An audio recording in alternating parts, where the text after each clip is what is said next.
Okay, Assalamualaikum warahmatullahi wabarakatuh. Hello, hello everyone. Today I will talk about HRV, fat manipulation and load balancing. HRV stands for Exchange Interior Gateway Routing Protocol. It is a Cisco protocol that helps routers decide the best path to reach a destination. The special thing about HRV is that it does not only look at Hofcon like RIV, instead it uses a matrix that is based on bandwidth and delay. Reliability and load are also part of the formula, but normally they are not used. This means if we change the delay or the bandwidth of an interface, we can influence HRV decision. We can make traffic move from one path to another, and if two paths have the same matrix, HRV can use both at the same time, which is called called, called load balancing. Today I will explain three small labs. The first is fat chain using delay, and the second is fat chain using bandwidth, and the next is equal load balancing. In lab 13, fat chain using delay. Let's start with lab 13. We have three routers, router 1, router 2, and router 3. Router 1 is connected to router 2 and router 3, and router 2 also connected to router 3. The goal is for router 1 to reach router 3 loopback address which IP33 IP loopback 3333 at the beginning. When we check the routing table and the HRV topology, router 1 choose the direct path to router 3. This is because the direct link has bandwidth 1 million gigabyte Ethernet. Oh, sorry. Yeah, gigabyte Internet, and the delay is 5010 microseconds. This gives a lower matrix compared to going through router 2. Now let's change the delay of the router 1 to router 3 interface. On router 1 we enter interface gigabyte 140, and the delay is 1 million. After this change, the delay becomes very large. The HRV metric for this path also increases a lot. When we check again, router 1 no longer chooses the direct link, instead it uses the alternative path, router 1 to router 2 to router 3. If we do a trace route, we can see the traffic going through router 2 first, then router 3 in here. So IP trace route.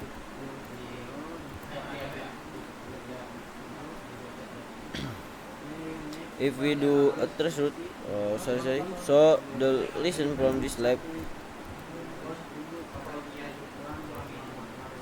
So the lesson from this lab is HRV will avoid a path if the delay is too high.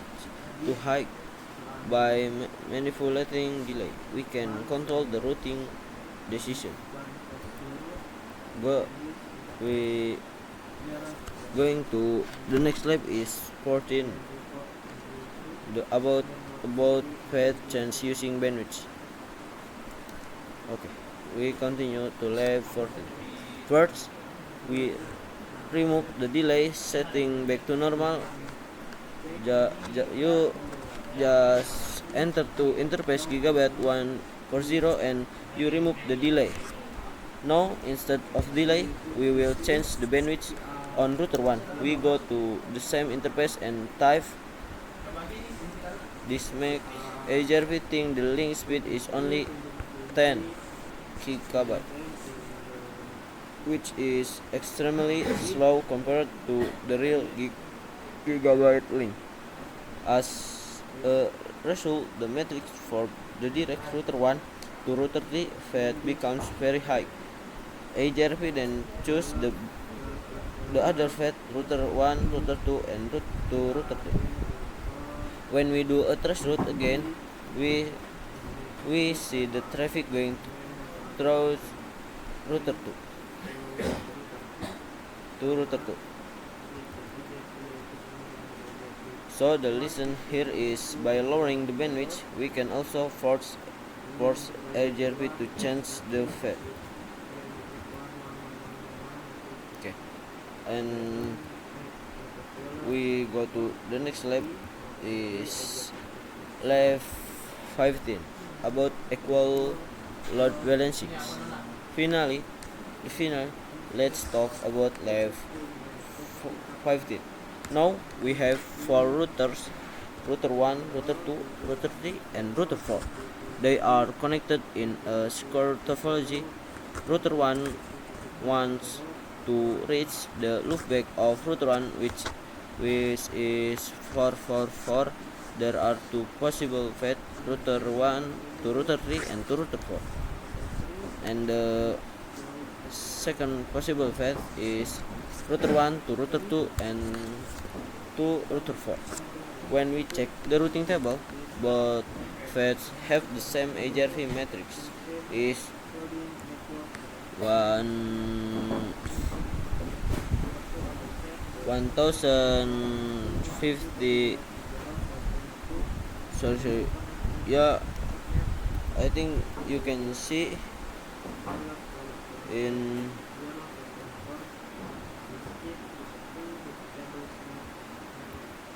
the same Hyper-V matrix like 1 million, because the matrices are equal. Hyper-V install both routers in the routing table. This is called equal cost load balancing. Hyper-V will use both paths at the same time. If you run trace route, sometimes the traffic goes via router 2, sometimes via router 3. This is very useful for better bandwidth utilization and redundancy. Okay, and the conclusion from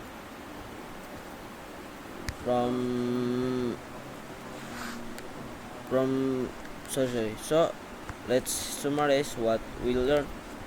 Hyper-V calculates the best path using bandwidth and delay. In lab 13, we increased the delay to make Hyper-V switch path. Like sorry.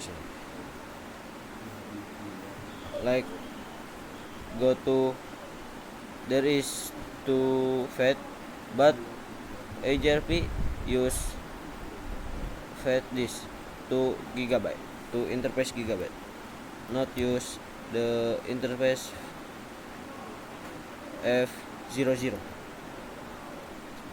And in the next slide, the conclusion is we lowered the bandwidth to also change the path. Here the how to say, the route or the path use to router 2. You can see here router 1 the trace route or want to ping to router 3, but router 1 use interface F00. Here you can see router 1 trace route to 33333 and use this way, this route to 12 and go to this router. And then in the last lab is 15. When two paths have the same cost, Hyper-V does equal load balancing. This show us how flexible HRV is and how we can manipulate it for different network design. Okay. In equal balancing, we use two fat have this to have and use the load balancing. Okay, maybe that's all from me. Sorry if I have any mistake. And the last I say, wassalamualaikum warahmatullahi wabarakatuh.